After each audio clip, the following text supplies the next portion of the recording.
Chapter 1 Elizabeth. He was not sure how Elizabeth had done it. One moment he was sealed in stone, his mind drifting in the vast void of nothingness, and then he had been here, alive, breathing, and confused. Then he had seen the white-haired woman, staring at him with a sad smile on her lips. It had taken a second for him to realize, to comprehend, and by the time he did, she was gone, as fast as she had appeared. He searched for her, but the location of the velvet room refused to disclose itself to him. He searched for the others as well, but like Elizabeth, they too seemed to have vanished. It was as though they had never existed in the first place. Not even Mitsuru's conglomerate, the Kirijo Group, existed, and that had troubled him most of all. People could disappear, but not a multi-billion company that spanned nearly every continent. Reality reared its head. The truth was there to be seen. Steadily he came to accept the fact that the world he knew, the world he had died to protect, no longer existed. It had been a bitter pill to swallow. One could not easily forget the dark hour, the unending levels he had climbed in that accursed tower, the many faces of NYX as he ascended to battle her. Sometimes he wondered if it had all been some elaborate dream, a figment of his imagination, and he had merely woken up. But then he would call for him, shattering his mind with the evoker, and he would always answer, proof before his eyes, Skuldhelm bowed in deference. And he was not the only one.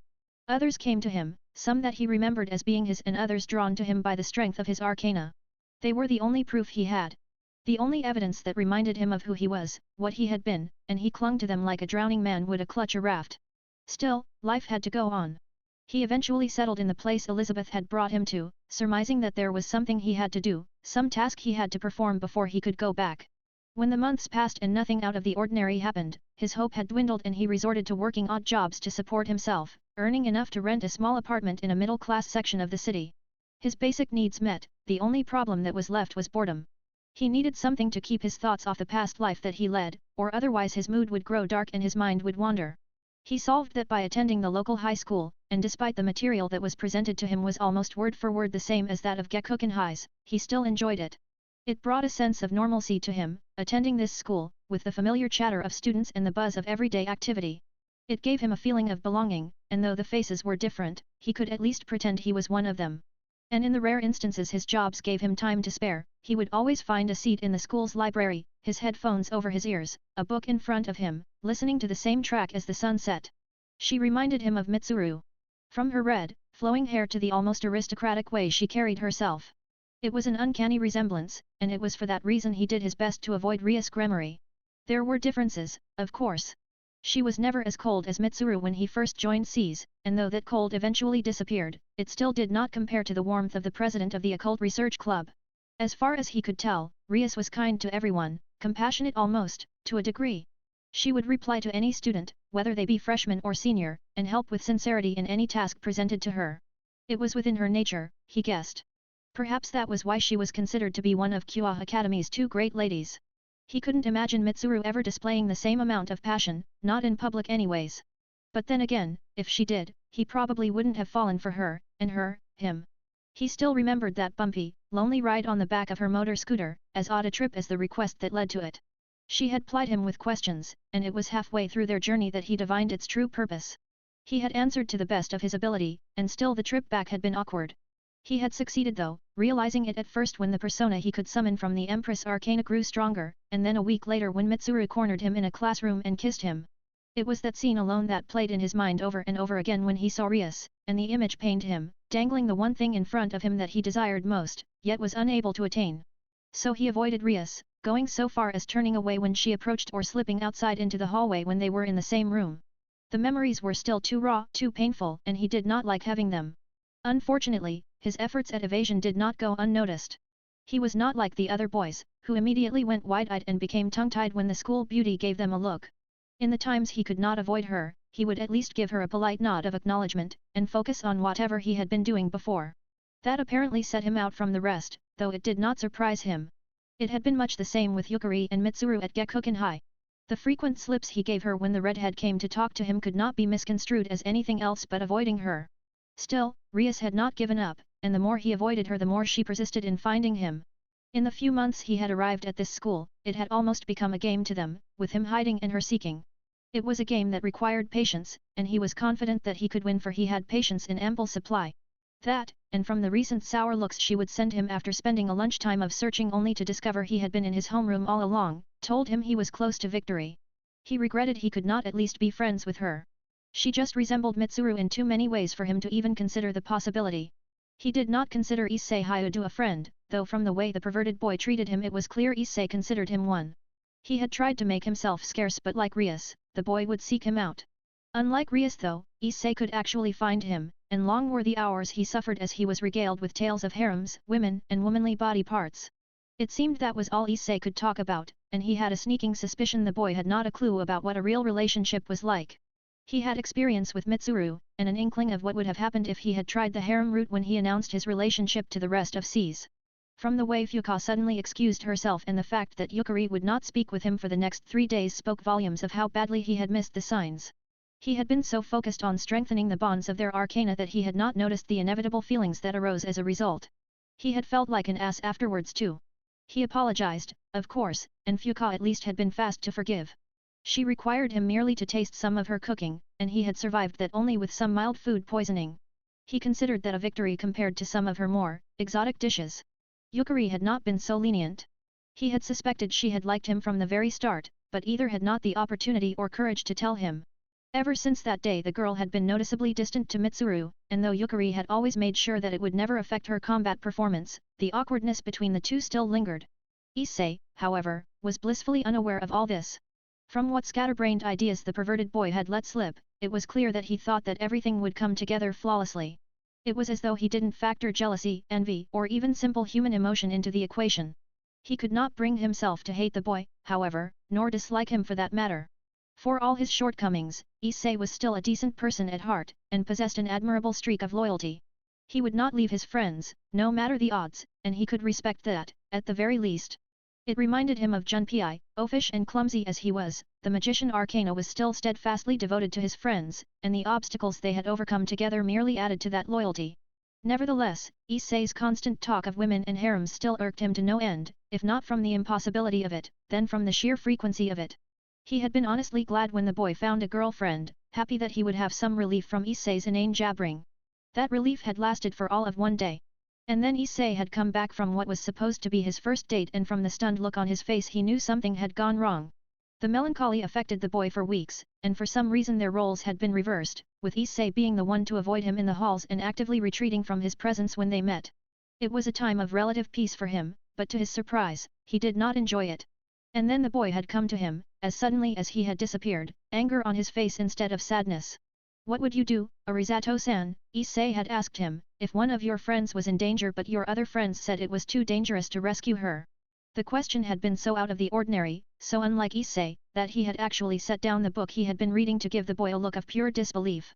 "I mean, it was me who got her into trouble in the first place, so I can't just leave her, you know," the boy had continued on, unmindful of the stare he was receiving. "I know Grammary-san told me I shouldn't go, but damn it, it was my fault to begin with." What happened to the usually boisterous, cheerful Issei that he had grown used to? Wait, Rias? What did Rias have to do with this? "I can't stand the thought of her suffering in the hands of that bitch," the boy spat out, and he raised an eyebrow in response, surprised at the vehemence in his tone. "I need to help her right away." "What would you do, Arizato-san?" He considered the situation. From the limited information that had just been dumped onto him, caution would clearly be the wisest choice. He told the pacing boy as much. "You're right." Issei pounded a fist into his palm. "I should be cautious about telling Grammary-san what I'm going to do and rescue Arya right away." That was not what he had said at all. The boy flashed him a confident grin. "Thanks, Arizato-san. I'm going to do as exactly as you say." "Wait, what?" And with that, Issei had spun on his heel and left, his gait so fast that it might as well have been running. He had a sinking feeling that the boy was about to do something incredibly foolish and incredibly stupid. With a sigh, he had risen from his feet, and after a backwards, longing look to the unfinished book still on the table, he had stepped after Issei, and hastened to follow. The church he recognized. He had walked by it a few times on his way to school, though he had never gone in. That was about to change, however. The sounds of combat had faded, but there was still something fundamentally wrong about this place, this chapel, that it made his skin crawl. He wrapped a hesitant hand around the handle of the door. The last time he had pried in matters not his own, C's had been the result. But Issei was in there. He had seen the boy charge headlong into the church, and when he waited a good 30 minutes and the pervert had still not appeared, he had to conclude that Issei had bitten off more than he could chew. Grimacing inwardly, he jerked the door open, and after a cursory glance of the surroundings, his suspicions were proven to be correct. He saw the rows of wooden pews that should have been arranged in neat rows scattered haphazardly over the antechamber. He saw black marks charred across the walls, evidence of some great fire or an equally great battle, or perhaps both. He saw shards of colorful glass strewn across the floor, the remains of the chapel's many stained glass windows. And then he saw her, garbed in the robes of a priestess, chained to the crucifix, her head hung low, locks of blonde hair dangling limply from her crown. He saw Issei too, prone on his belly, body battered and bruised, lying in front of the crucifix and the girl that was bound to it. He took a step into the chamber. It did not go unnoticed. Issei grunted and stared at him from the one eye that was not swollen shut. Recognition dawned in it, along with panic. Arisato-san. What are you doing here? He groaned. You have to get out of here. Run. It's too dangerous. Dangerous? Then he saw the figures, 3 of them, clad in black. A bearded man, lounging against the church's walls, arms across his chest. A blonde girl who could not have been more than 11, sitting on a table, dainty legs kicking childishly against the wood. A dark-haired beauty in a revealing dress, face set into a mask of boredom, draped over a chair. He knew what they were. The black wings gave everything away. And then the 4th figure had shown herself, and he suddenly understood Issei's change of behavior. The fallen angel that wore Yuma Amano's face smiled at him, seemingly unperturbed at his intrusion. The gathering motes of light that slowly became a spear in her hand spoke otherwise. Die, was all she said. The strike was been so sudden, so swift, that even in his heightened state of alertness it would have still been impossible to dodge. The spear of light rammed into his chest, passed through his flesh, and hurled him from his feet.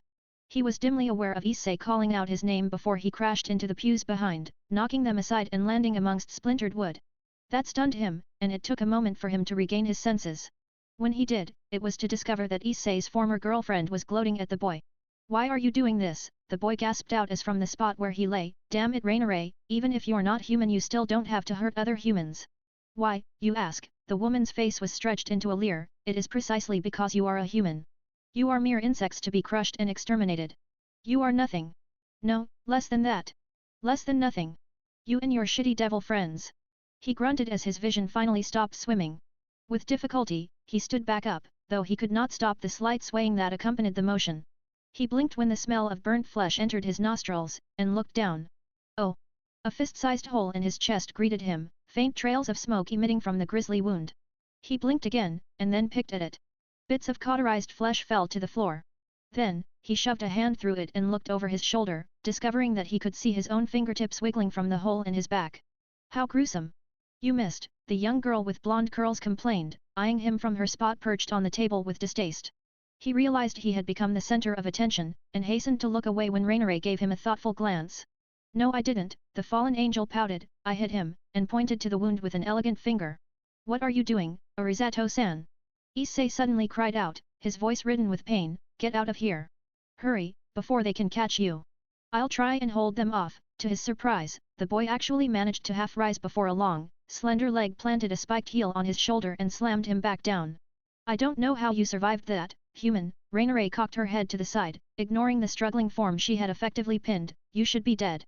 I aimed for your heart. And she had aimed well. The spear had incinerated everything in his chest cavity, his heart included. Oh well. As they say, second time's the charm. Light erupted from her palm, and he could actually see it, the light materializing and shaping into the lance. She hurled it at him with a contemptuous flick of her hands. This time he was ready, and dodged the incoming projectile, wincing as the spear hissed past his face and embedded itself into the wall behind.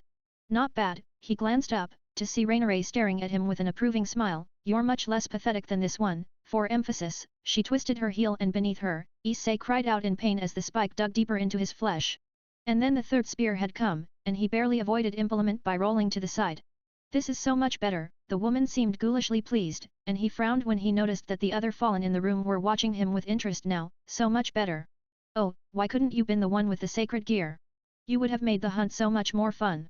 Poor Issei here, just let me kill him. The boy in question let out a sob of frustration, but could do nothing more. Can you believe that? The idiot just let me kill him. Just like that. It was so easy, but it wasn't fun. I want to have fun. I want to enjoy the kill. Rainare raised both her arms, and where only single spears had been summoned before, now there were a dozen, gleaming shafts of light that circled around their master's head. So let us have fun. The volley hurtled towards him, and he only had time to hurl himself behind a pew before the lances buried themselves into the floor where he had stood a bare instant before. This is how it should be, the insane woman cackled, this is how things should have been. Lesser beings like you should scutter and scrape before us like the insects you are. We are your superiors. We are your betters. We are gods compared to you, and we will judge you for your crime of existing. He halted. He had been judged before. When he faced the rotting, decrepit form of Nyx, and had been found wanting. When the moon descended to earth, and had threatened the extinction of all mankind. And when Erebus battered against his seal, demanding to fuse itself with Nyx to bring about the end of the world. He had been judged. He did not like to be judged. He rose from his cover, defiant. The fallen let out another mocking laugh. Stopped hiding, have we? Given up? This time, he did not look away, and instead stared back into the woman's violet eyes. Such resistance, Rainier whispered, an expression of pure sadism appearing on her face, such insolence. I am going to break you. I am going to make you beg to be ended. I am going to draw out your suffering until your entire world is nothing but agony. He felt the sudden stab of pain, and looked down to his shoulder, where a new hole had been created. He took a reflexive step back and glared up at the fallen. Oops, Rainier's features twisted into a countenance of exaggerated innocence, I guess I couldn't control myself. The numbness that came from his shoulder told him his left arm would no longer function. No matter. He still had one more. And with that arm he reached into his pocket, fingers digging until they wrapped around the cool grip in a comforting hold. He pulled it out. The woman's eyes shot to it immediately, and contempt shone in those purple irises. What is that? Her lips curled, a gun. You think a mere gun will defeat me? The sadistic expression returned, I'll show you the true strength of a fallen angel. I'll show you what it means to be judged. He looked up to this stunningly beautiful creature, her cruel visage a mocking caricature of the girl she once had been, and he could not help but be repulsed. He lifted the evoker to the side of his head, the barrel cool and comforting against his skin. What are you doing? Issei gasped out, his face stretched into an expression of incredulity, stop. Put it down. Just because they're strong doesn't mean we can't beat them. Don't give in. Rainier silenced him by smashing his face against the floor with a swift kick. The fallen angel let out a giggle. Yes. Yes. Despair. Tremble.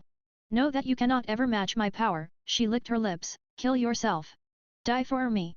Still she did not comprehend. Did not understand the meaning. He would show her.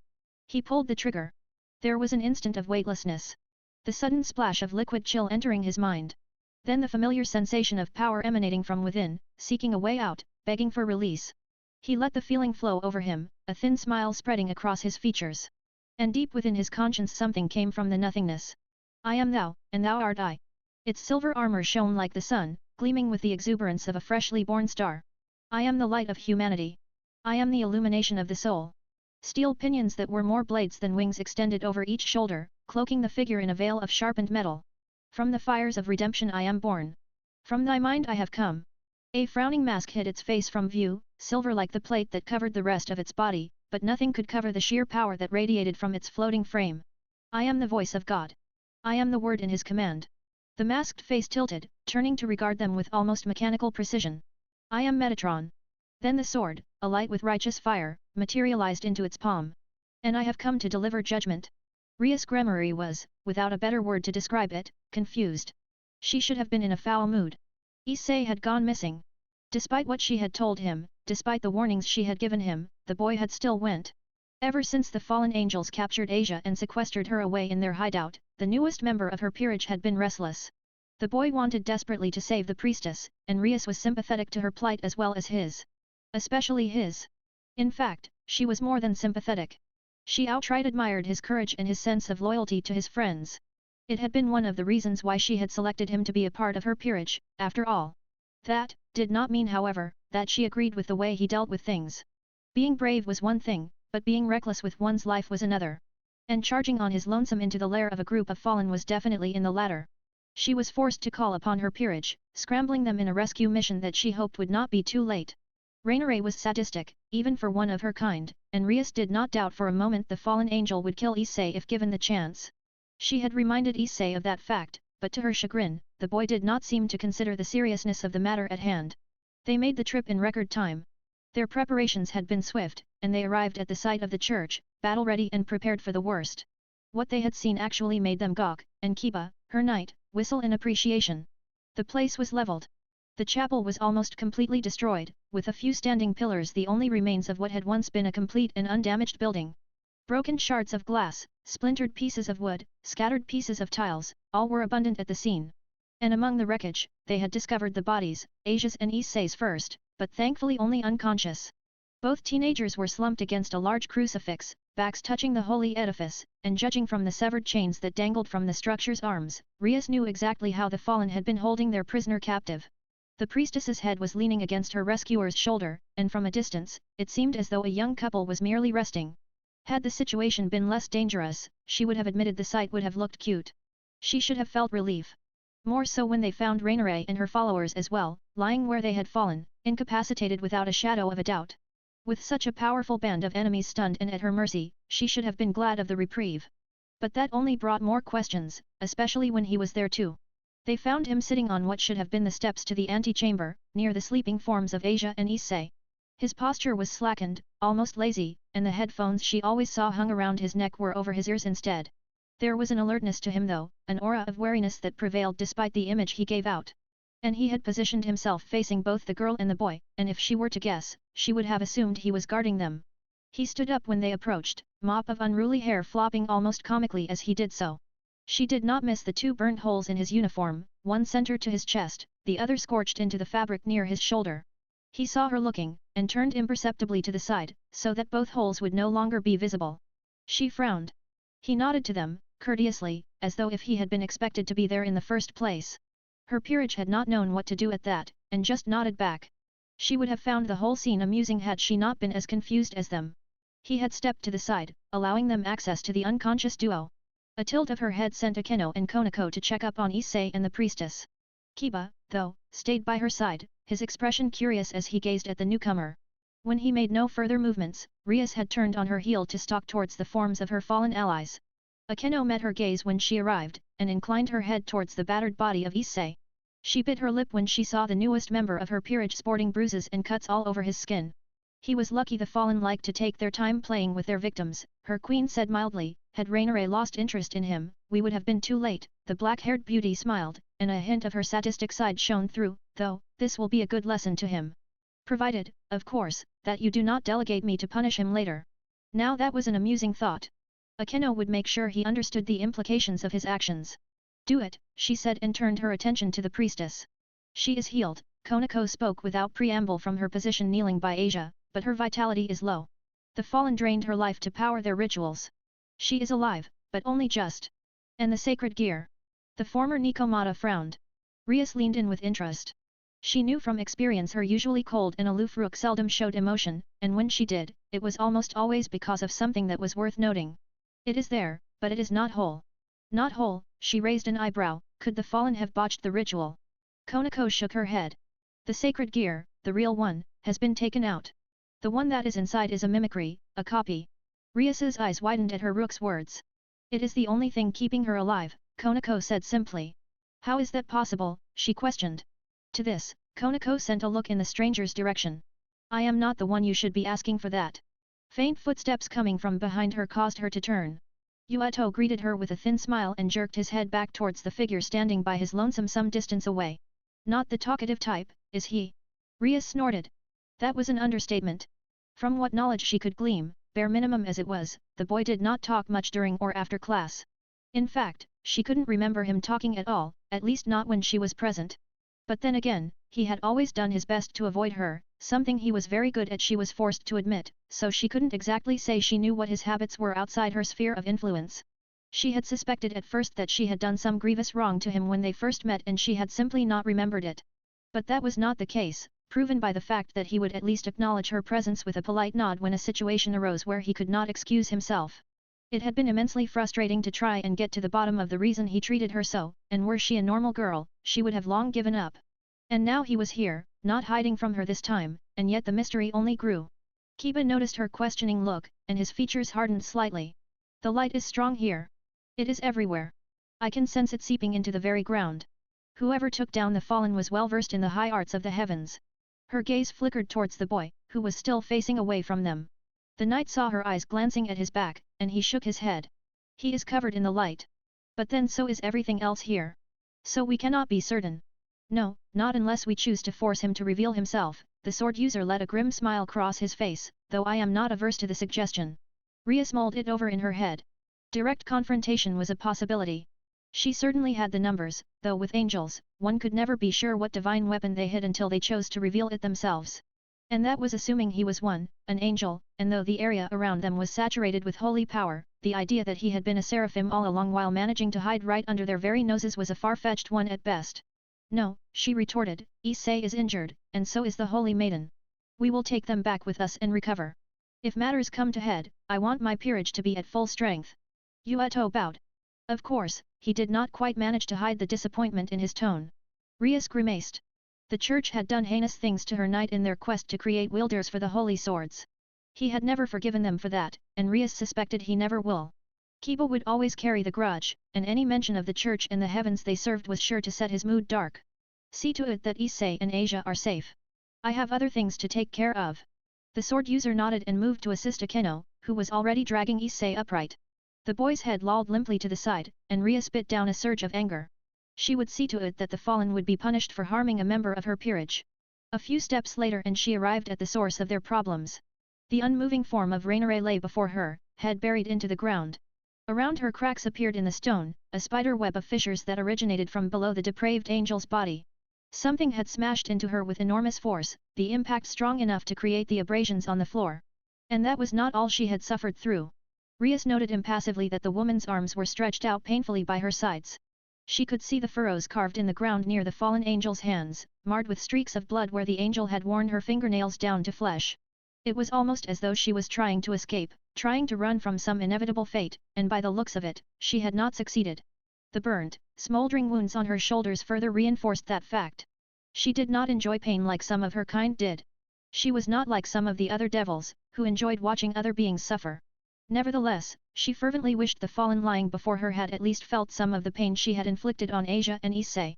She called upon her power of destruction, feeling the familiar aura of magic rising from within her. It was a pulsating, living thing, her power, the demonic energies eager to be released. She directed it towards the body of Rainare, fully intent on eradicating the evil woman here and now. A hand on her arm stopped her, and she turned to see him, of all people, standing at her side, his fingers wrapped around her wrist, preventing her from casting the fatal spell. Her eyebrows rose. Somehow, someway, he had moved past by her peerage undetected, despite the considerable battle awareness of her pieces. It was with interest she noted that he refused to look her in the eye, even though the closeness between them demanded it, if not out of necessity, then out of courtesy. His headphones were settled around his neck now, and Rias wondered idly if her conversation with Yueto had been heard. And then to her astonishment, he actually spoke. They have been judged already, his voice was soft, gentle, but she could hear the steel sheathed beneath. His gaze was firmly rooted on Rainare. They are my enemies, she managed to hide her surprise, they have hurt friends of mine. Rias nodded towards the limp form of Issei being supported by Akeno and Kiba, I won't show them any mercy. The boy merely shrugged. The grip on her arm, however, tightened. It is not for you to decide. She stared at him. Had he actually implied that an enemy who had wandered into her territory, who sought actively to kill one amongst her peerage, whose fate she now held in her hands, should not be judged for their actions? It was a laughable thought. More so, it was a dangerous thought. Devils who did not protect their territory were weak devils, and soon to be dispossessed devils as stronger ones took their territory. That, and Rainare was a dangerous foe, who would no doubt cause further mayhem if let go. She couldn't risk it. She was about to tell him that in as polite a manner as she could when he suddenly turned, and Rias found herself staring into cold, blue eyes. There was an indifference to them, a certain impassiveness that could easily mislead the casual observer. But she was a devil, and her kind had always been able to glimpse further into humanity's conscience than others. And after gazing into his eyes, what she found was power, pure and unadulterated, veiled behind the passive pupils, hidden not by choice but by design. He broke the connection as suddenly as he had initiated it, averting his gaze and choosing again to stare at the fallen form of Rainare. A flicker of pain passed across his face, so quick, that Rias was not sure she had seen it. She swallowed. Did you save Issei? She asked. He nodded. And Asia? He nodded again. And them, she gestured to the fallen littered amongst the ruins, were you the one to defeat them? He hesitated, as though if considering what to say. Not alone, he finally settled on. She narrowed her eyes. There was truth within those words, but she suspected that he was also omitting something, leaving it out on purpose. She wanted to pry, but knew that now was not the time or the place. I should thank you then, Rias began slowly, Issei should not have run in there by himself. I will make sure he understands how foolish he acted today. The boy nodded in understanding. It is because of my gratitude that I am willing to listen to your suggestion regarding these, angels. But if I find them attacking my friends again, I will not hesitate to destroy them. His gaze flickered towards the unmoving forms that stood out among the rubble. They won't. It was not the words that convinced her, but the firm finality that was in his tone. So be it. Rias watched the boy with interest, gauging his reaction for what she was about to say next. No doubt you have questions regarding what you saw today and what they, she flung a contemptuous hand towards the fallen, are, what we are. I would like to answer them, if you have the time. Tomorrow after school, perhaps? The student council room. He seemed to at least contemplate her proposal. I will consider it. It had been a better reply than she expected. At least he was willing to consider meeting face to face instead of avoiding her like he always did. But even if he had chosen the latter route, it wouldn't have mattered. After today's events, she wouldn't let him go without answers, even if it meant tailing him every day. Good. I will have a Keno prepare tea for us. She smiled at his sudden discomfort. He could not back down now without appearing impolite. Her smile grew as he nodded for the final time. Checkmate. He was angry with himself. He had not expected the combat to move that fast. Months with no towers to ascend, no dark hour to infiltrate, no shadows to fight had dulled his senses to a less than acceptable state. Without the threat of NYX hanging over his head, he had been lax in his training. There was no reason to any more, and his combat abilities suffered as a result. It was something he would have to amend now that new enemies just as supernatural as the shadows revealed themselves. New allies, as well, as he thought of Rias Gremory and the offer she had extended to him. As he took the meandering road back to his apartment, he wondered what his fellow members of SEAS would say. Mitsuru would probably admonish him for putting the mission at stake, as well as the lives of his teammates. Yukari would do the same thing, but would be more worried about him than the team.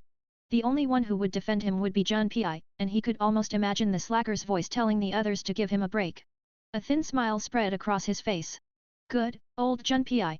And then the gravity of the situation struck him, and once more he grew angry, the recollection further adding to the pain.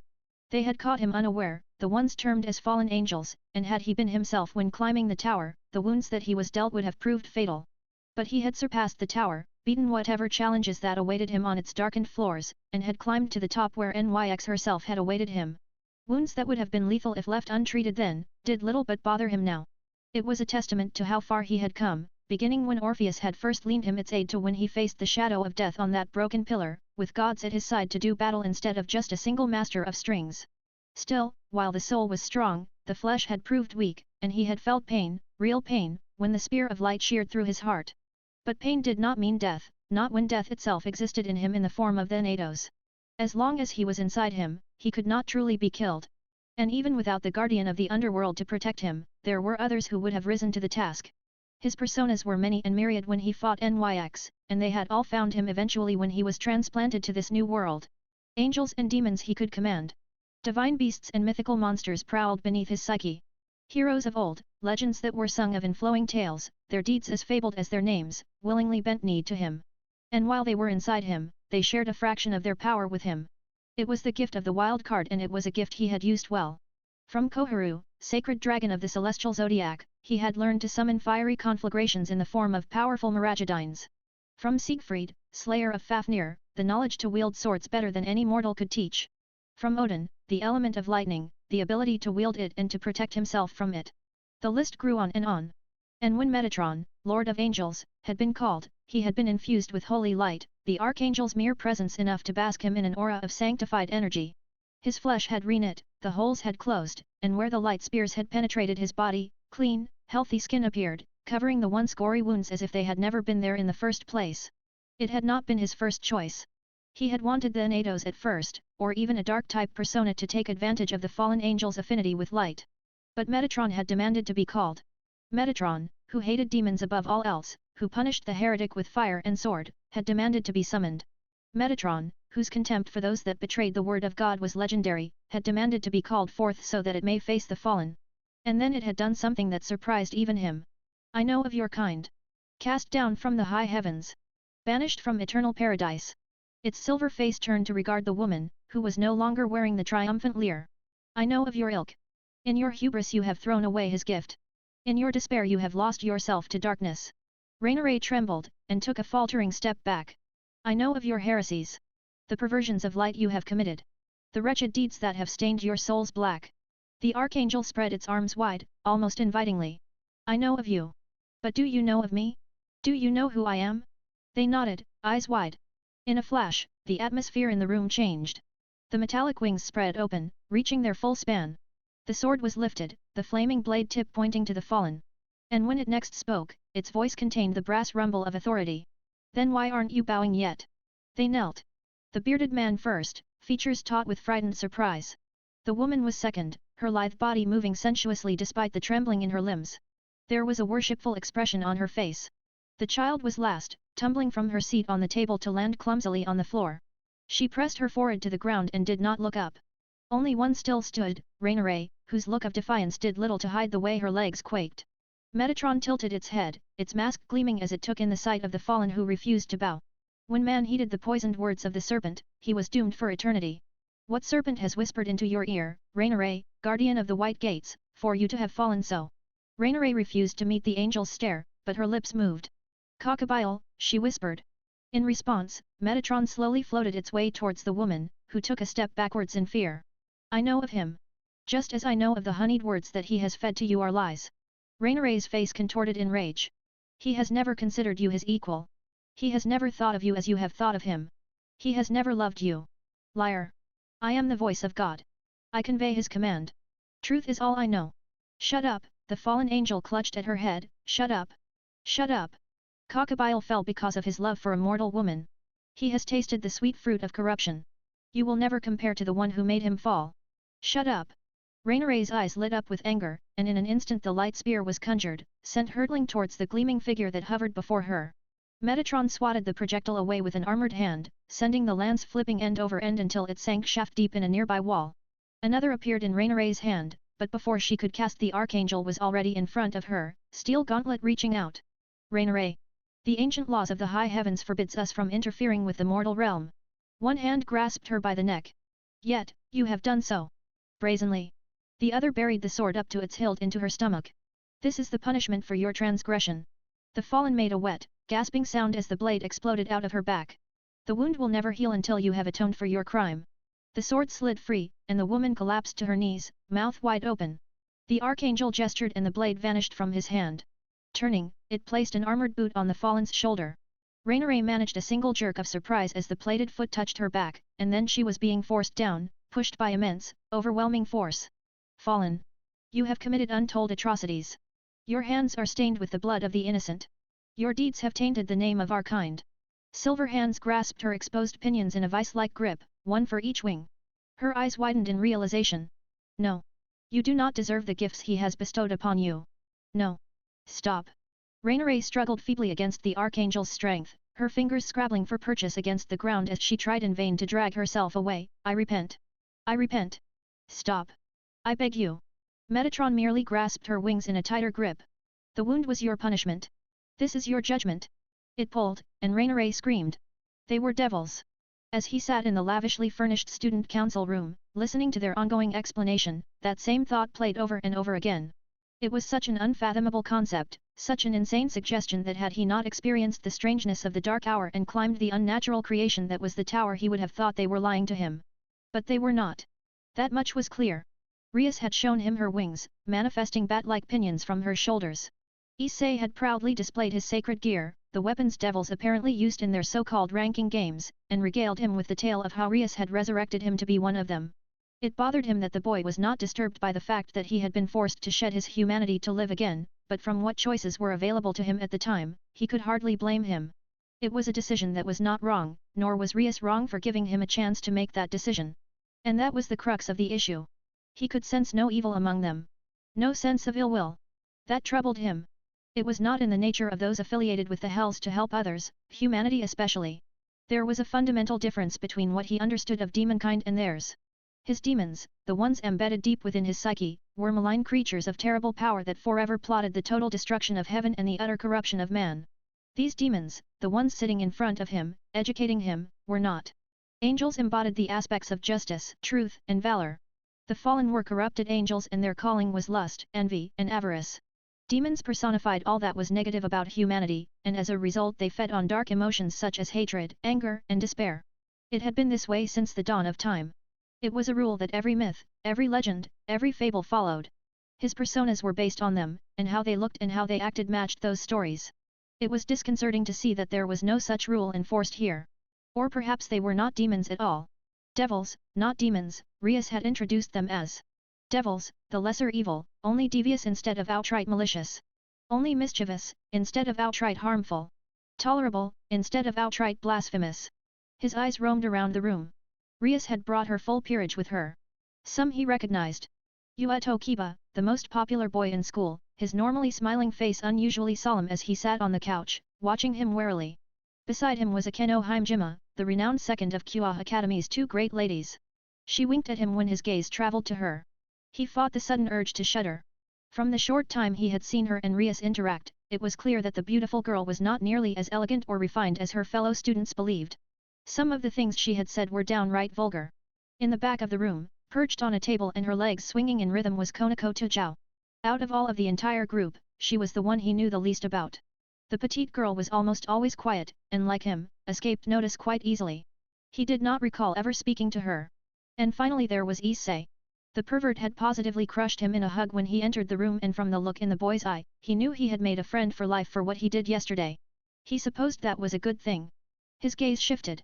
Rias and her peerage had not been the only devils in the room when he entered. His eyes flickered to Sauna Shidori, student council president of Kua Academy, and a high-ranking devil herself. That name had been an alias however, and she had introduced herself as Sauna Citrai, heir to the Citrai clan, and a rival of Rias, though from what he had seen that rivalry was more platonic than real. Apparently his deeds had warranted enough attention for Sauna to show her hand as well, and it was she who had done the most of the talking, something he was forced to admit she was very good at. Her explanations were concise and thorough, and he did not find himself bored or wanting for information. Sauna had also brought members of her peerage, but not all. Among those that loitered around the room, he recognized Tsubaki Shinra, the tall, calm girl that was Sauna's right hand, standing ever vigilant by her president's side. A few others he also knew as well, not by familiarity but by name.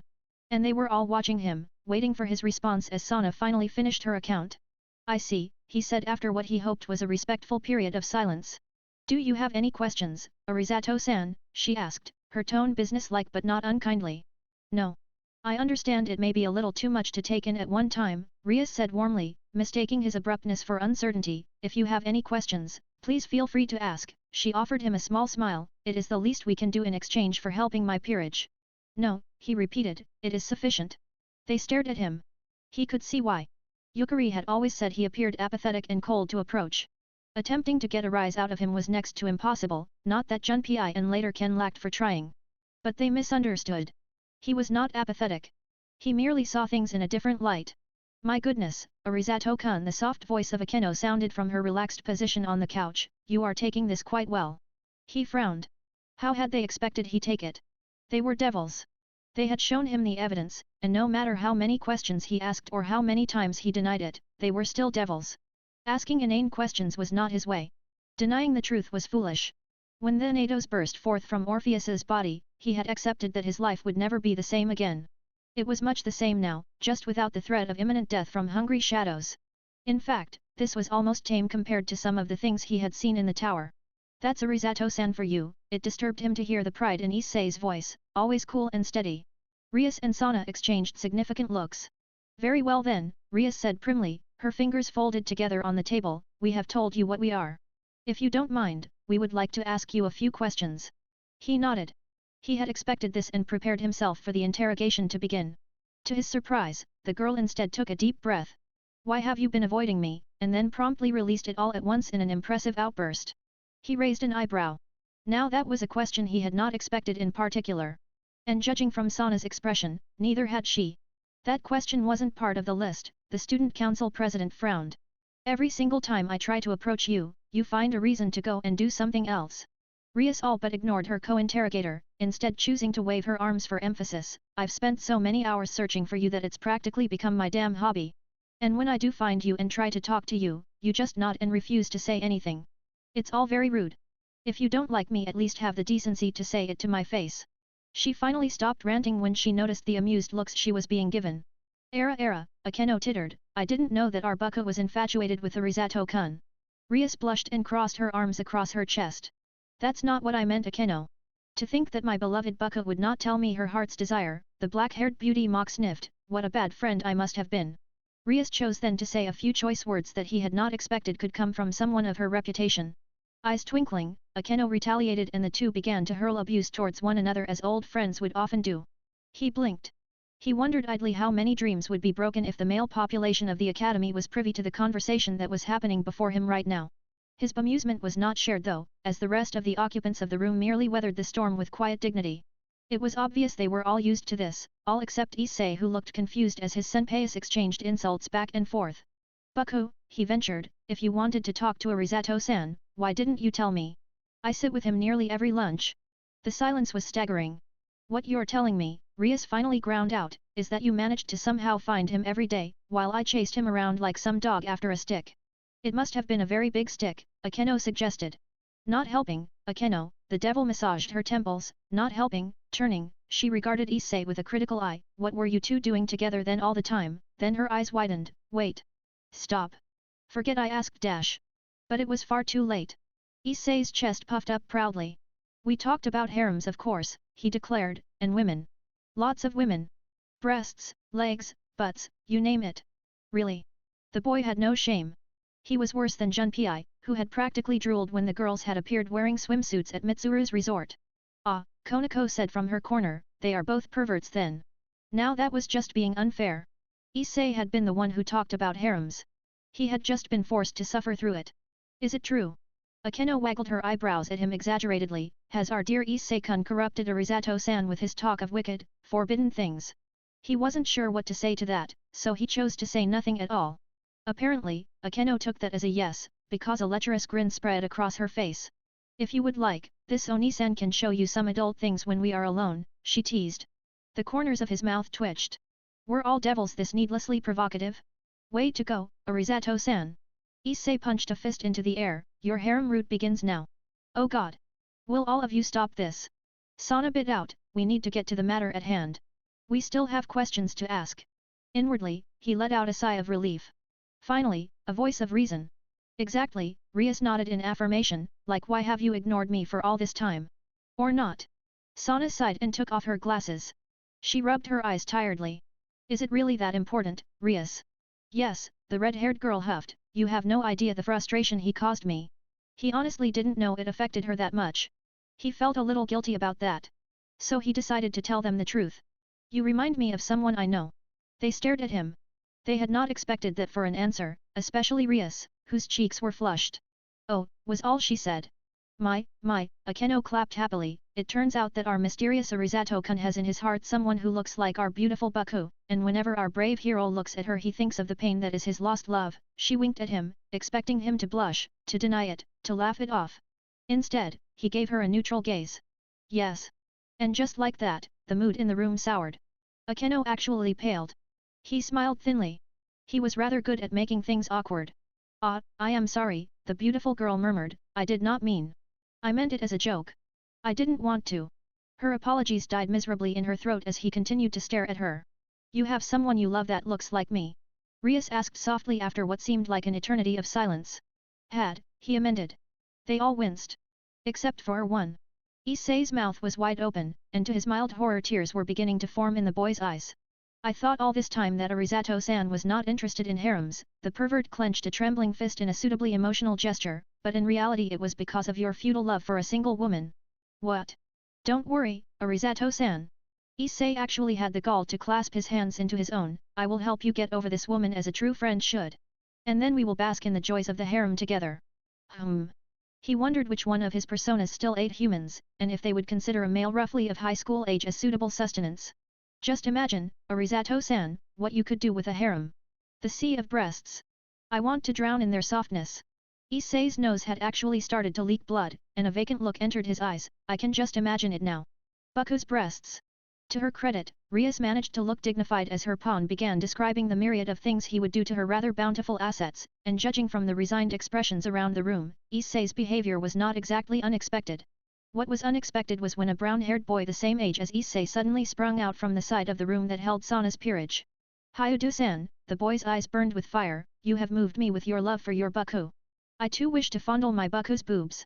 Which is why I, Genshiro Saji, will also help Arizato-san get over his love of his former girlfriend and set him on the path of righteousness." He had no idea what one had to do with the other, and part of him, the sensible part, told him it was best not to ask.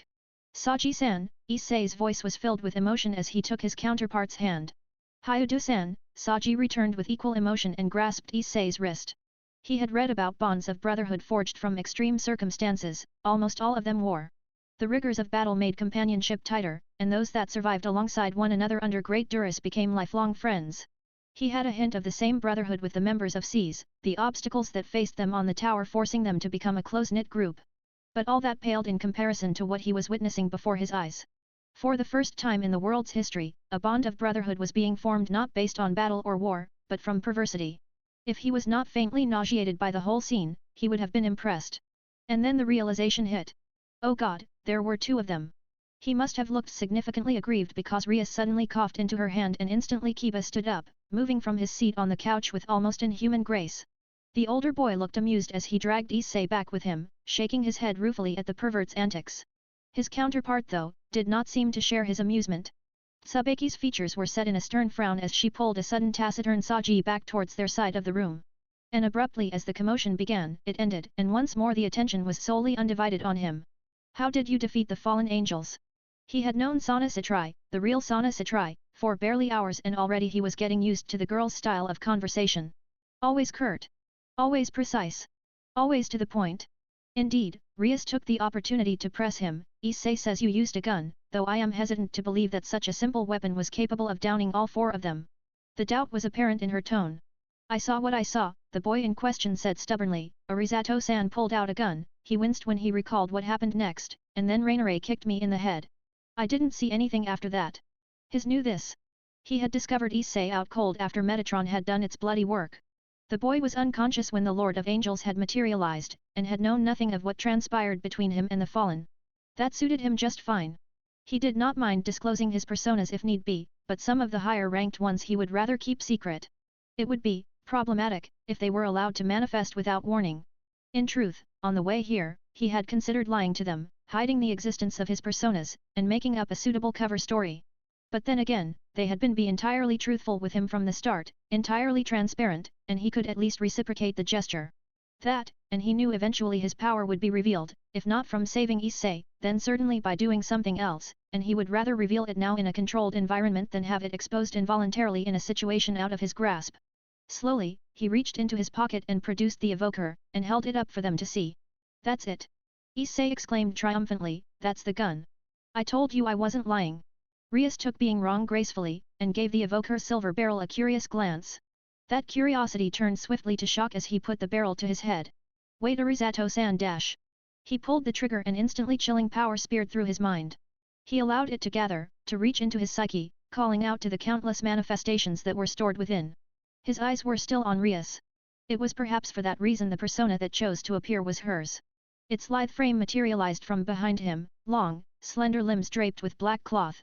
Steel enclosed its chest, riveted with iron bolts, but that only served to enhance its figure.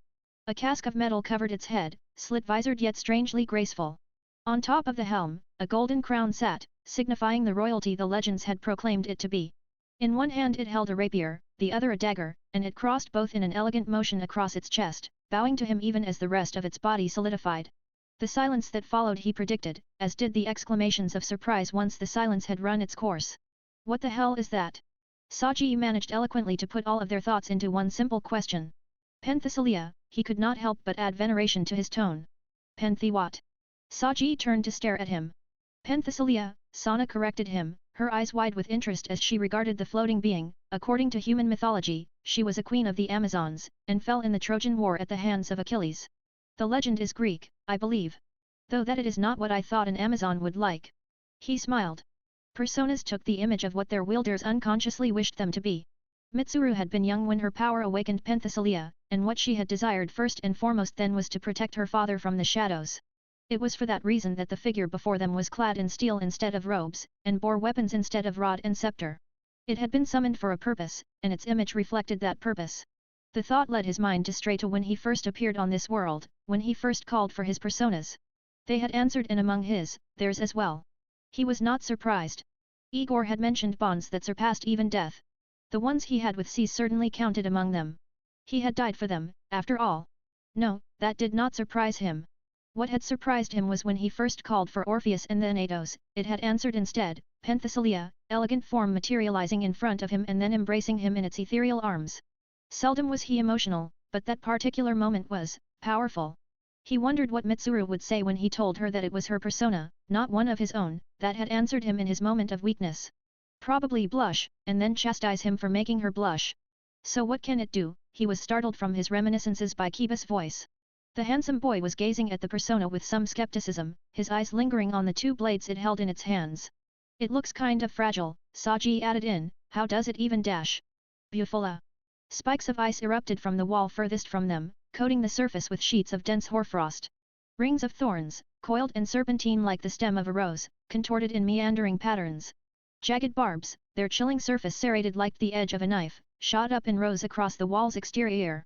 Great spines that were more spears than ice jutted out by their own, lonesome edifices surrounded by smaller structures. Together, they arranged themselves haphazardly until the entire wall was coated with irregularly shaped rime. They stared at the scene before them, the wall crystallized entirely by ice, and then stared back at Penthesilea, silent and hovering, whose rapier was pointed to the frozen monument it had just created. That is, impressive, Sana finally admitted. Her face completely unperturbed, Konako hopped lightly from where she had been sitting, and moved towards the nearest ice spike. Gingerly, she laid a hand on it, and then quickly withdrew when the chill burned her. Real, she murmured. That's really cool, Arizato-san. Issei blurted out, you didn't tell me you had a sacred gear inside of you too. No, he didn't, Ria said and eyed him appraisingly. The way her gaze lingered on him longer than necessary was something he did not miss. So you must be an elemental type then. Issei rambled on, Baku told me about the different forms of sacred gears, and since you can cast ice that would have to mean your gear is the elemental type. Isn't that awesome? We can be rivals and train one another. No. Issei halted in mid-speech and stared at him. What? Not a sacred gear, he nodded to Penthesilea, persona. Persona? What's that? A manifestation of thought, he replied simply, resolution of the mind taken form. They stared at him in confusion. I know you're new to the concept of sacred gears, Arizato-san, Ria said kindly, but could it be that you grew up with this power and thought of it as a manifestation of thought when in reality it was just the sacred gear revealing itself? Sacred gears that can summon are not exactly common, Sana affirmed her friend's words, but they are known to exist. She frowned, though for a gear to summon a familiar that can use the elements? That's something I've never heard of. It will require research. Hear that, Arizato-san? Issei grinned at him, you have a rare sacred gear in you just like me. He closed his eyes. Sometimes the boy's incessantly cheerful attitude really did annoy him. But he couldn't hold that against him. It was in his nature. He could no more blame him than he could blame Junpei for being obnoxious, or Akihito for being stoic. Your sacred gears can only cast one element at a time, correct? He opened his eyes to ask. Sana nodded, and the ones that can summon. They can only summon one type of familiar. Yes, the bespectacled girl looked at him in confusion, clearly not understanding what his questions had to do with anything. He suspected as much. The sacred gears, from what they told him, were artificial creations. Personas were innately human, entirely organic. The former had limits. The latter did not. He allowed the power that formed Penthesilea to recede back into his mind, and in response the iron-clad figure that was Mitsuru's representation of the Amazon Queen faded from view. He dived back into his conscience, searching for the right manifestation to call upon. He didn't need to search far.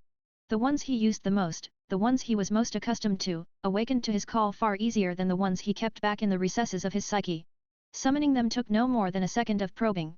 The evoker rose again, and though he no longer required the tool to call for the personas he used the most, he wanted to make a point.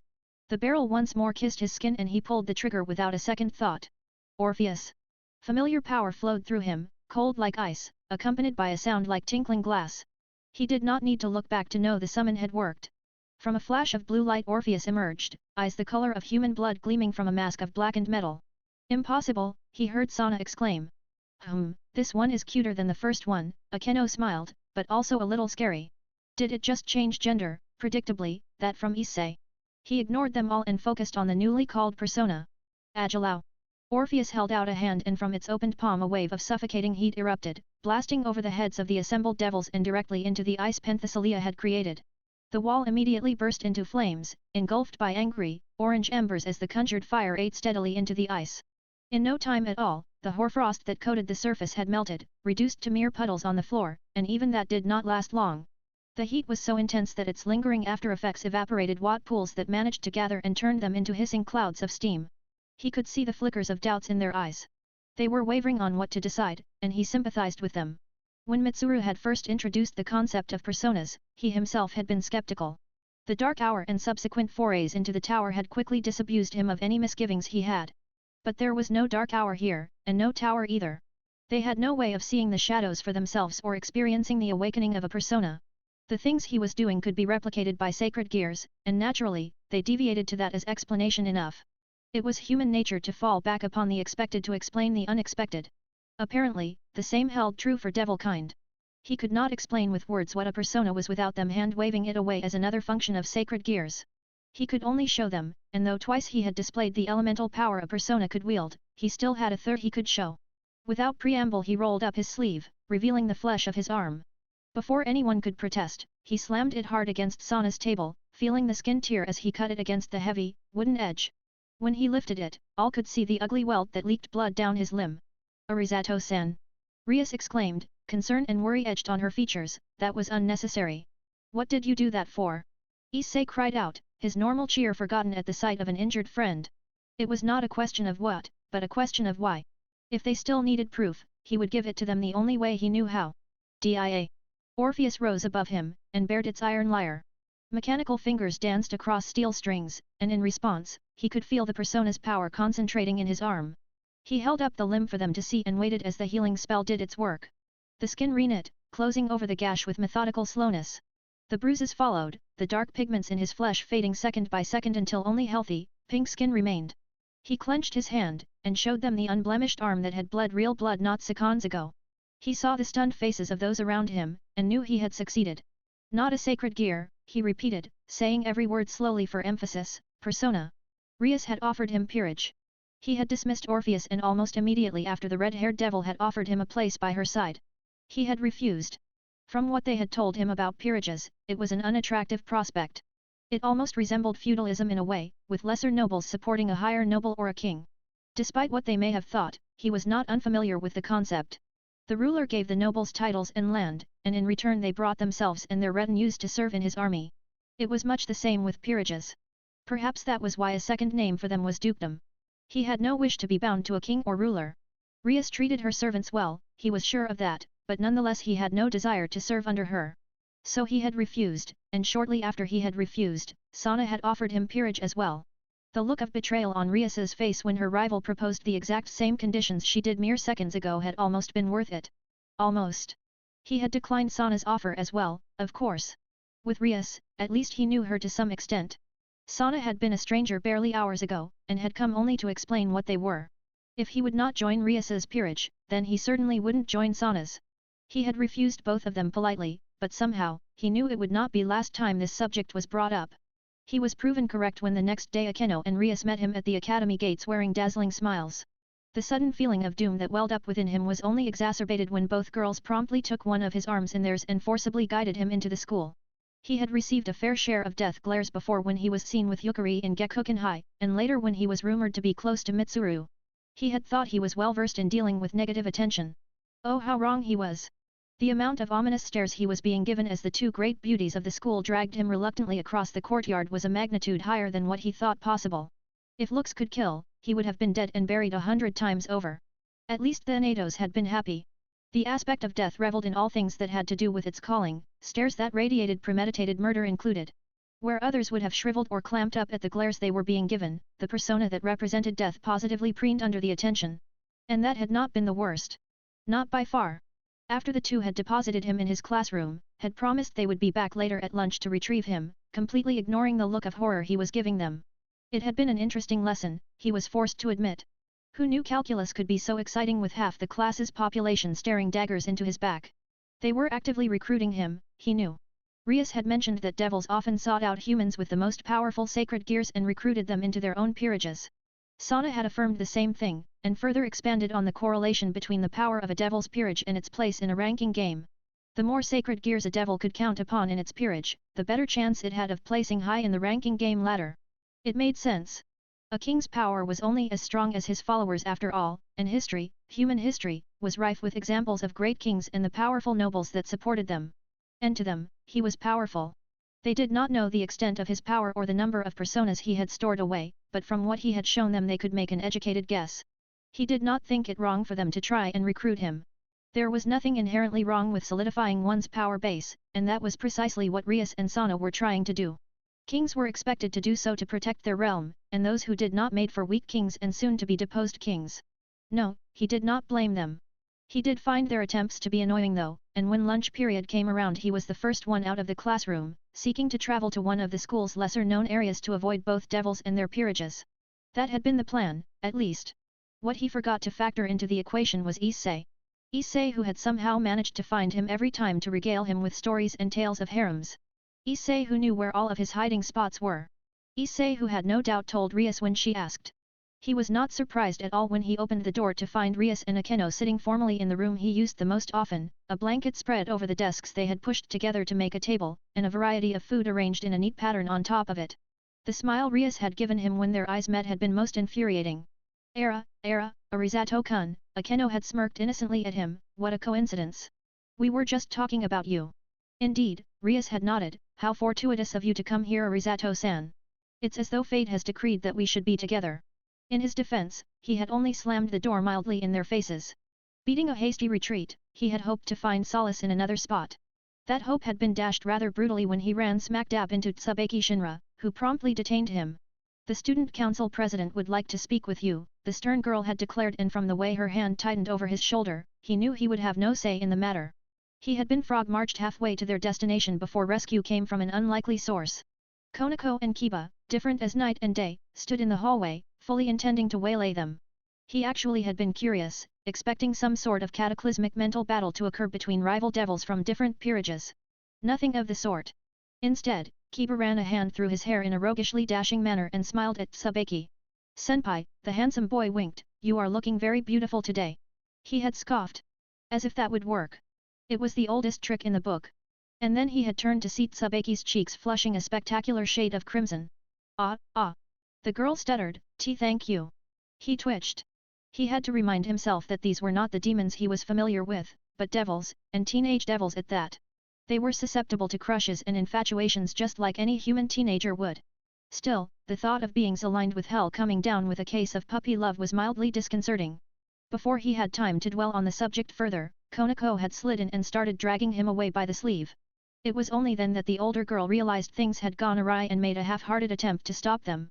Kiba had immediately interjected himself between her and them and proceeded to sweet-talk Tsubaki into turning further shades of red. Interesting.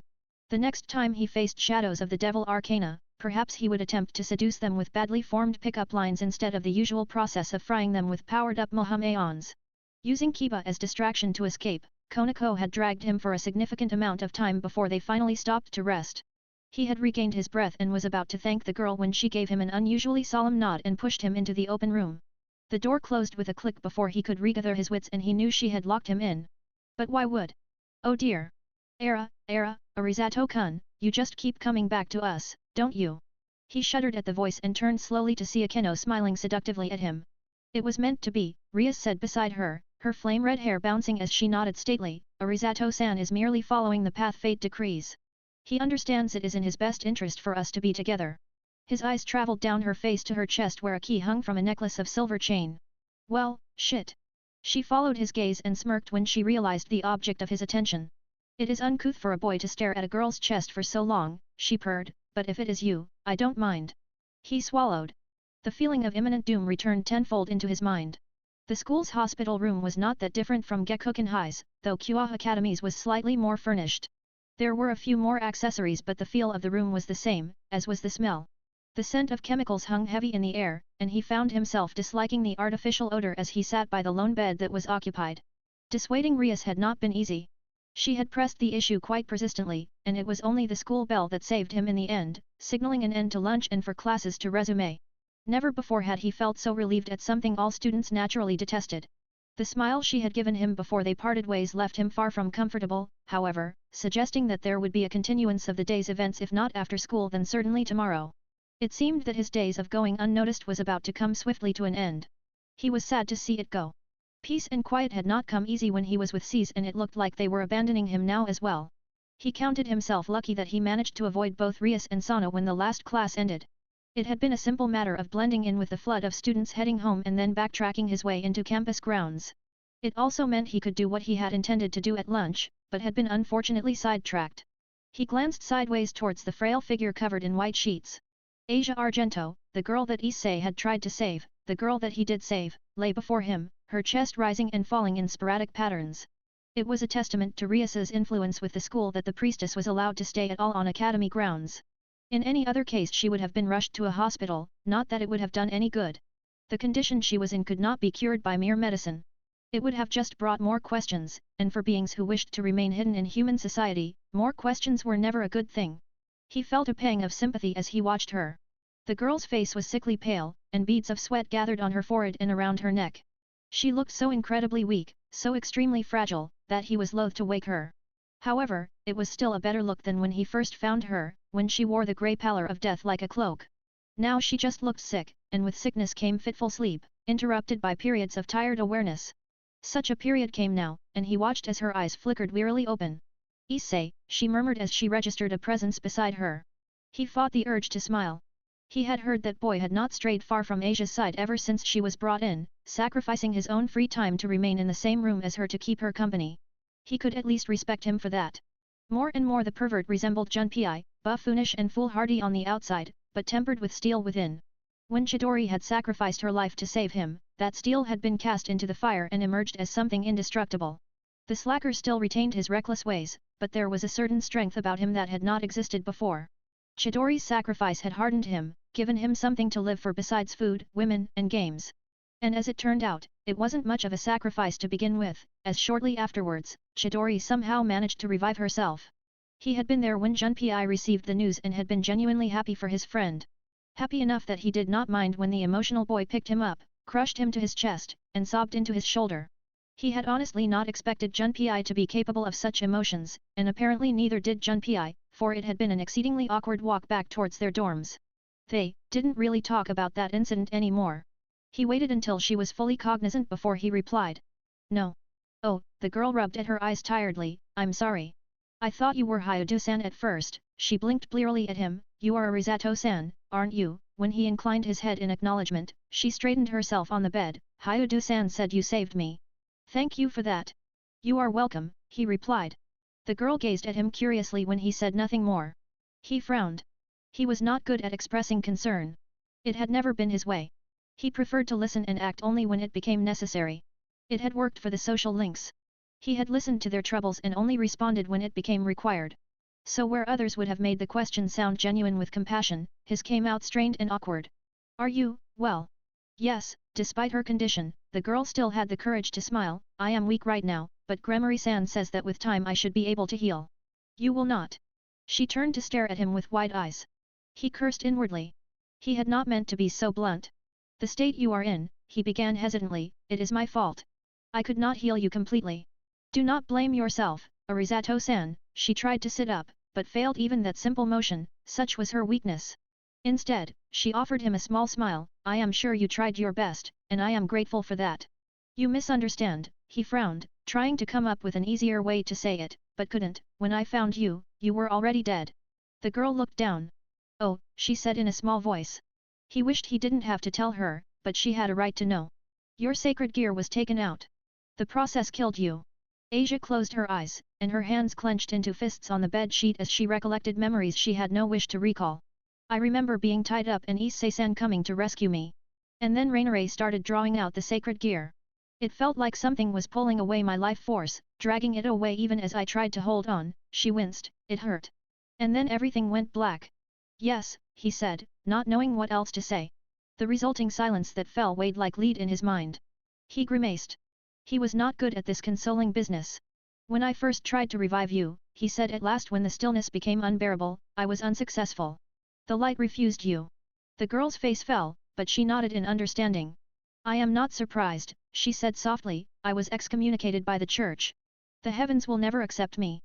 The church has no say whether you are accepted into heaven or not. She looked up at him in surprise. But the church is an institution run by men, he finished for her, and men have never decided who goes to heaven. That has always been God's domain. That is true, she admitted, so then why does the light refuse me? You broke a rule. A rule, confusion spread across her features. A law of the heavens. It was what Metatron had told him as they stood amongst the wreckage, he gazing up to her chained form, and it merely watching from afar. Asia hesitated, then nodded, agreeing with him reluctantly. I once healed a devil, when I was still a holy maiden. That was why the church excommunicated me. He was hidden as a human, and I did not know at the time. When it was finally revealed, I was called a witch and driven away by the very people I helped. A sorrowful expression crossed her face. I was forced to go to the fallen angels for safety, and Rainier took me in. That made sense. Healing her hadn't been the problem. The cuts and bruises that were on her body were easily washed away by a simple dia. It was the resurrection part that he could not replicate. The light was a rigid, unbending thing. Its laws were few, but they were stringent. Break any one of them, and the heavens would cast you down. In her case, she had broken the most important law, consorting with demonkind, and while she had done so unknowingly, the light made no exception. Some would decry this as unjust. Some would rage against the heavens for enforcing such a severe decree. They would be fools. The light was strict because it had to be strict. A stray step from the path heaven ordained, and one risked corruption. It was how the fallen had came to be, and he had seen the evidence of the darkness that stained their souls, both from Rainier and the personas he housed in his mind. So while others might have pitied the girl and declared her fate to be a tragic one, he merely accepted it. But accepting it did not mean he would not defy it. NYX had demanded humanity accept their deaths. He defied her by having the Natos ram its blade into her ugly, hollow face. And when she switched arcanas, turning into monstrous form after monstrous form, he had defied her further by summoning the ultimate personas of each of the arcanas she chose to defile. And when at last she was forced into her final form, the great shadow of the moon falling inexorably towards the earth to bring forth the end of all creation, he had ascended time and space to defy her on that blasted, desolate landscape, with nothing but the unlimited potential of humanity at his back and the uncountable numbers of persona in his mind. It had been enough. NYX was powerful. There was no denying that. But he accepted she was powerful, accepted that she was what she claimed to be, and nonetheless, defied her. And when he stood amongst the ruins of that church, watching the unmoving body of a girl chained to a beam of broken wood, he had accepted that it was to be her fate, and nonetheless defied the light to give her life back once more. Metatron had almost been furious. If the light couldn't help me, Asia finally spoke up, how did you revive me? He smiled at her, hoping it would reassure her. Not all forms of resurrection belong to angels. I see. She did not see, but he did not blame her. It was a remarkably simple explanation for a procedure that would most likely undermine her entire faith. It was also something he did not wish to fully disclose, not while he was still unsure of his place in this world and his allegiance to those that dwelt on it. But it worked, she asked hopefully, and when he nodded, she pressed on, if it worked, why do I feel so weak? Her eyes darted to him, widening in realization, you said I would never recover. I did. Your sacred gear. I could not replicate it. He had tried. Applying the same method he had used to resurrect her, he had placed the fragment of power into her body where it promptly broke into pieces. He had known that it would happen. Even before Rias and Sana explained to him the concept of sacred gears, he had felt the diminishing aura of energy that remained in the girl's body. His guess had been close to the mark. The remnants of a weapon, forged by a power that even he could not match, concealed in the frail body of a mortal. And even as he duplicated the process of its creation, he knew that it would fail, just as he knew the resurrection itself would be partial, fleeting, incomplete. Nevertheless, an incomplete resurrection was better than no resurrection at all, and he counted that as a victory, for true resurrection had never been his intent. So what will become of me? She asked. You will waste away. Once the last pieces of your sacred gear disappear, so will your life. Asia gave him a half smile. He admired her ability to do so. But then again, that had always been a human trait. To smile in the face of adversity. You make everything sound so clinical, Arizato-san. I am sorry, he said and meant it, I am not used to having these conversations. That is all right. I think it is rather endearing. The girl leaned back into her pillows, and gave a small cough. So I will die then. Yes, he answered, you will die. And then you will live. She stared at him, uncomprehending. Tomorrow you will ask Rias to be made into a devil, and once you do die, she will resurrect you as one amongst her peerage, and you will live again, just not as a human. Asia nodded slowly. Gramarye-san said that if things became worse she would give me that option. Becoming a devil, that is. I am not surprised she did, he replied and waited for the inevitable question to arise. So if I was going to die anyways, then why did you revive me? He gave her a patient look. Because you deserve a choice. A choice, she asked, unsure. He stood up to stretch, wincing slightly as a few of his joints cracked in response. Rias gave you that option because you are still alive. And that is why I revived you. So that you may have that option. To choose whether to live as a devil or die as a human. The girl looked down, and he noted that her hands were now gripping the sides of her bed in a tight hold. I think I would prefer to live as a human, she said softly. That regret you are feeling. It would not be possible if you died and Rias had turned you. I don't understand. A devil is forever loyal to the demon it serves. Your case will be no different. Your ability to choose, your ability to decide your own fate, will be forsaken and replaced with obedience to the king of your peerage. Rias and Sana had left that part out of their explanations. But he knew. The demons within his mind made sure he knew. Asia bit her lip at the thought. The power to choose is what makes us human. The power to decide is what makes us matter. You will lose that should you become a devil. I want to live, she said after a while, I want to be friends with Issei and Rias and everyone else, her voice quivered, but I don't want to lose my humanity to do so. Why can't I just be myself and live happily? That last question was not directed to him or anyone else in particular, but he decided to answer it anyways. Sometimes we are asked to make a choice between things we don't want. In times like that, the power to choose is our most powerful ally and our most precious gift. She said nothing, and instead looked down again. I am sorry, he repeated once the silence stretched on. She glanced up at him and he could see the wetness that was in her eyes. I am sorry for not being able to resurrect you completely. The sacred gear in your body made it difficult. I am sorry for only giving you this one last chance to choose. Asia wiped at her eyes and sighed. Hyudu-san said you are a very cold person. He nodded. That sounded like something Issei would say. But I do not think that is true, she smiled at him, I think you are a very kind person, Arizato-san. And then her expression turned tentative, nervous almost. Will you think any less of me if I decide to become a devil, she asked. Metatron would. As would a dozen others, their golden forms radiant upon golden thrones. But he was not them. I do not judge, he finally replied, I merely accept. It was late at night when he headed home. His talk with Asia had been long, and even after it was finished he did not give himself the luxury to rest. Rent didn't pay for itself. The rest of the afternoon was spent traveling to his various jobs and throwing in a few hours of work into them. Luckily they were more in line with the consulting profession and did not involve much physical labor. And they paid well for the few hours he did put in. Still, he was tired. And it was for that reason he was not completely aware of his surroundings when he trudged up to the stairs to his apartment. He unlocked the door and walked in. The first thing he noticed was the lights. They were on. Which was strange considering he checked every morning to make sure they were off before heading to school. He did not need overdue electric bills piling up on his plate. Then he noticed them, recognized them for what they were, and immediately the barrier that was a no light shimmered into view, something he should have cast when he first faced them. The figure closest to him, the only one that had been standing, dressed in a ridiculously outdated purple suit swallowed and slowly lifted his hands into the air. Parley. You do not understand the implications, the one known as Don Zeke stared at him from across the table, of what you have done.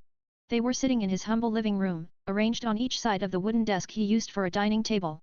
Besides Don Zeke there were two others, the same ones he had seen in the church, but had not fought. Perched precariously on a stool to his left was Middled, the youngest among them, blonde hair styled childishly into twin pigtails. On the outside she appeared cute, innocent even, but he knew enough about the fallen to disregard that image almost immediately. The more innocent one of their kind appeared to be, the darker their soul was in reality. To his right sat the tall, shapely form of Kala Warner, the tight dress she chose to wear leaving little to the imagination. The woman's dark bangs covered much of her eyes, but he could sense she was watching him, had been watching him ever since he had entered the apartment. He really did not want to know why she was crisscrossing her legs constantly or maneuvering herself so he could get a better look into her cleavage. He really didn't. It threatened his sanity. When the Great War ended, it was the forces of heaven that suffered the most, the man continued on, when God was slain, their armies rooted from the field, pursued by both the fallen and the devils. Many archangels were lost that day, trying in vain to rally their forces. It was only Michael's stalwart defense of the walls of heaven that the legions of hell were finally stopped. By then, all three factions had exhausted themselves to the point of extinction. The treaty was signed, but it was clear to all that it was heaven that had lost the most from the unending war. He had remained silent throughout the affair, merely glancing up when the fallen made a point he did not know, waiting for inevitable reveal that was supposed to amaze him or frighten him. Among those that had fallen was Metatron. Ah! There it was. When God fell, it was Metatron alone that refused to leave the battlefield. His armor rent in many places, his silver form bleeding from 100 wounds, he stood over the body of God and defended it from the encroaching hordes of demons and fallen. His spear, Inarian, slew many champions from both sides until at last he was overwhelmed. In his last act of defiance, he hurled Inarian back into the heavens so that no foe may claim it as a trophy and then detonated himself in an explosion of light to save God's body from desecration. Donazek paused, trying to add weight to his words. It was a tactic he was well used to. First from Mitsuru, and recently from Sana. It did not work when the angel tried it. It just made him seem desperate. I have seen that spear before I became fallen. It fell into the antechamber of thrones. It remains there still today, untouched and unmoved, for none can come near it without feeling its rage and anger at the death of its wielder. Only Michael has tried to remove it, and when he did, Inarian burned him with its wrath. The bearded man turned to look at him, wonder and fear alike shining in his eyes. Metatron was the greatest among angels. He was the unyielding wall all of our kind could rely upon. Even amongst the fallen, we venerate him for his strength, despite hating him as the enemy. And you have summoned him. The fallen angel drew back when his expression remained unchanged. You have no idea of what is going to happen, the man growled, just a single rumor, a single iota of what happened leaks through, and the forces of heaven would descend upon this place to comb and search for the truth. And when they find you, and should they find what you can do, they will forcibly extract your power from your body so that Metatron may take corporeal form and reign once more. And then he will take up Inarian, and cast aside the treaty and resume the crusade against the burning hells and us. The angels will follow him without question, and the Great War will come once more to devour this world. There were a lot of assumptions in the man's rant. A lot of assumptions that were both wrong and erroneously made. He could at least correct some of them. He will do no such thing. Donazek scoffed, the arrogant, fallen side of him coming through. And what makes you think that? Because I will not let him. To his left, Middle made a sound that was half between a snort and a laugh. You've got to be kidding. A human, ordering around an archangel? The very idea is dumb, she sneered at him, though from her, it resembled more of a pout than a sneer, that is provided what you are saying is even true. She turned to her fellow fallen angels, frustration evident on her childish features. Why are we even here? Listening to this stupid prattle? He could by lying to us and all of you are here sitting around him drinking it in. You saw Metatron, Donazek snarled at her, you saw him appearing behind him. Appearing to punish us. It could have been an illusion, the girl crossed her arms stubbornly over her chest, there are sacred gears that can do that. He had no wish to correct her. He had shown the devils his persona as a gesture of goodwill in return for them telling him the truth. He need not do the same for these fallen. He owed them nothing. As it turned out, he didn't need to, as Kala Warner suddenly stood up from her chair, knocking over the flimsy seat in the process. Here, the woman tore at the fabric over her shoulder, exposing her skin for the youngest angel to see. He frowned. There, etched upon her flesh, glowed sigils of light, sacred runes he could not hope to comprehend. This is no illusion. It was carved into our bodies when we woke. I have them. So does Donazek. You have them too, Middled growled but did not look into the older fallen's eyes. They are the mark of penance. Given to those who have sinned but can still be redeemed. They were given to us by him, and you will not refuse this honor. Middled's head shot up at those words. Just because you have a fetish for Metatron doesn't mean I have to do as he says, she all but spat out. That would certainly explain the way the woman had been looking at him. You dare throw away this chance at redemption. Kala Warner hissed, unperturbed at the child's accusation, insolent little brat. I should kill you right now for dishonoring his offer. Try it, Middled grinned, her face turning into an ugly mask of cruelty, and I'll wipe the floor with you, you bitch. Donazek chose to stand up as well, glaring at the two female fallen in contempt. As your leader, I demand you to stop this bickering. We have more dire things to worry about. The two turned to stare at him, anger written on their features. Who made you our leader? Middled sneered. I do not recall choosing you, Kala Warner glared at her male counterpart. Donazek drew himself up. I was second in command to Rainare. Yes, Middled spat, and Rainare got her ass kicked by a human. What's your point? The man scowled. If that is how you wish, his wings extended, black pinions of feather sprouting from his shoulders, I will make sure the two of you never slip from the leash of discipline again. Both fallen females copied his motion, and two more pairs of wings erupted into view. He sighed as he watched his personal living room about to become a battlefield. It gave him a headache, with all their arguing, and he detested headaches. He allowed the sudden influx of power to flow through him, seeping into his mind like water from a broken dam, filling his conscience with its indomitable presence. Silence. Every glass beaker, every porcelain plate, every delicate object within vicinity promptly shattered, hurling shards of broken material in every direction. He smiled. Voice of God indeed. They were all looking at him now, the fallen angels, staring at him with wide eyes. And then as one, they sank slowly back into their seats. Good. He lifted his fist from where he had pounded it into the table for emphasis and abruptly the desk split in half, collapsing into a mess of splintered wood and jumbled legs. A pity. He had gotten it on sale too. He glanced up to see Dona Zeke and Middlet regarding him with open-mouthed astonishment. No violence at the table. They nodded dumbly. All except Kala Warner, who watched him with a flushed expression. Ah, the woman seemed deliriously happy, and to his mild discomfort one of her hands snaked down and began to rub her thigh seductively, to be scolded by Metatron-sama. He shuddered. Fallen angels. Not even once. Dona Zeke grinned suddenly. There's your answer, Middlet, he smirked. The girl sulked and stared at her feet. Turning, the bearded man regarded him cautiously. Who are you? He raised an eyebrow at the fallen's bluntness. Who are you to call upon the power of the heavens? Dona Zeke continued on, eyes roving over him as though that alone would reveal the answers he sought. Who are you to command an archangel to do your will? Such a broad question deserved an equally broad answer. I am Minato Arizato, he replied and bent down to retrieve half a teacup. A shame, really. It had been his favorite one too. That's not what I meant, the man growled, what kind of being are you to do the things you do? He chose not to respond and instead inclined his head towards the figure that had been lying motionless on his sofa all this time. What's wrong with her? Dona Zeke turned, momentarily confused. His face darkened when he saw the object of his query. You mean you don't know? You were the one who had her judged. He shrugged. Enlighten me. Metatron tore off her wings. A fallen angel's rank is determined by the number of wings he or she possesses. She has none. By depriving her of her wings, Metatron has, in effect, stripped her of her status. Meaning that I am just a worthless piece of trash, the owner of the voice finally looked up, her once beautiful face lined with bitterness. Dona Zeke's features tightened. I did not say that, Rainiere. Oh, spare me your pity. I can't fly. I can barely cast a light spear. I can barely do anything. I'm no more powerful than a mortal now. Middlet spoke up, I like this Rainiere. She's a lot less haughty than before. Shut up, Middlet. At once, the child's face lit up with malice. Oh? Are you going to make me Rainiere? What are you going to do to me now that you can't use your powers? You are trash. Remember those words were yours, not mine.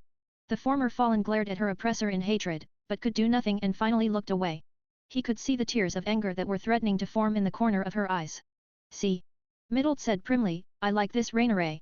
She knows her place. She was once your comrade, Dona Zeke snarled at her, you could at least act cordial.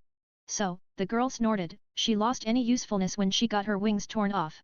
We should have just left her in that damn church to rot. For someone marked by the light for redemption, he interjected before an argument could start again, you have substantially gotten off on the wrong foot. That shut her up. He turned to Dona Zeke who was still glaring daggers at the youngest fallen. If she is this weak, why have you not taken her away to recover? Well, the man suddenly appeared uncomfortable, we were hoping you would help with that. The corners of his mouth lifted upwards into an unpleasant smile. This was going to be interesting. A fallen that has lost her wings is vulnerable. The angels have always hated us. The same goes for devils. If either side finds out what has happened to her, they will not hesitate to take advantage of her condition and terminate her. We were hoping you would grant her a place to stay temporarily. He wondered idly if the man had gone mad. Why would I do that? You are Metatron's avatar. You are his voice just as he is the voice of God. If she cannot be protected by you then there is no place on this earth where she will be safe. Is that what they believed? She tried to kill me. Dona Zeke scratched the back of his head uneasily. We were hoping you would look past that. She tried to kill my friend. The man grimaced. We were hoping you would look past that as well. He gave him an impassive look. You hope too much. A dry, bitter sound made them turn. Rainiere was laughing, though from the look on her face she might as well been crying. Cockabile promised me the world, she croaked out, he promised me so many things. He tempted me with forbidden knowledge, weapons that would wreathe the world in fire, things that even angels would desire. And I refused them all. And then he tempted me with love, and I fell willingly. The woman pawed at her stomach, where Metatron's blade had slid, look at me now. Cast down. Broken. Battered. And now beholden to the tender mercies of a human. And do you regret all of that? She turned to glare at him, and to her credit she did not flinch when he met her gaze with a cold smile. I do not regret loving, she hissed, but I regret everything else.